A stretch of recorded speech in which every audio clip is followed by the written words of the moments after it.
Senayah, CEO of Horseman Shoes. You had to make some sacrifices to make time to join us on this show.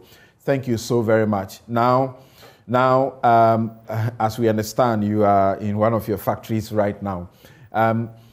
Yes, there have been opportunities where you have repeated these solutions and calls, but please, let's hear you once again. If there were three important things that, you know, the major player, as in the state, must make as an intervention, what would they be? All right, thank you very much, Samson. So before I come to that, let me quickly backtrack to the apprenticeship system that we have had over the years. Traditionally, the master craftsmen that we have currently, most of them went through an apprenticeship system where they learned from a master craftsman.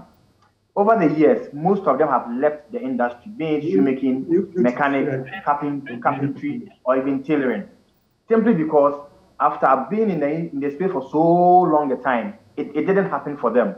So they would rather go and engage in trade. You will see some sold their machines and went into Uber when Uber came. Some will go into farming. Others will also sell everything and go and look for connection men to help them travel, to escape the country. And over the years, we have not been able to have young people come to train because they don't have interest. When they come, maximum a month or two, they give you excuses. My mom says I should come, my auntie is sick. Before you realize, they are applying a trade as a driver's mate, or they are manning someone's shop in the central market because they want quick money. Traditionally, when you want to learn a trade, you pay money. Even now, when you open up free of charge, people don't come. It's simply because they don't have the interest. So if care is not taken, within the next 5 to 10 years, we may not have skilled labor.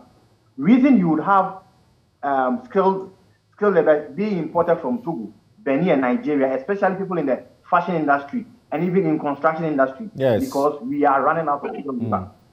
How do we solve this?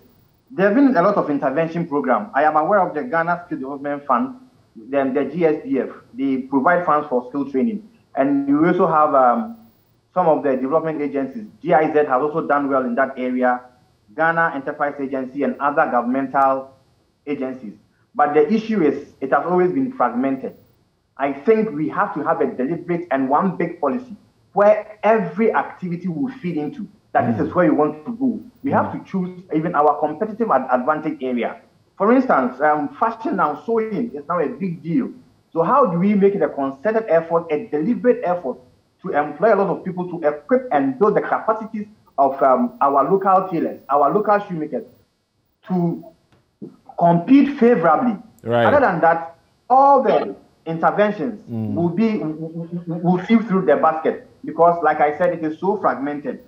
And secondly, lastly, actually, we have to, there's something that I call the mindset change. People who have learned these vocations are people who had their education terminated at a point. At the farthest was SHS. Most of them are GHS graduates. So in the minds of majority of us, if you go to learn shoemaking, it means that you have not had proper education.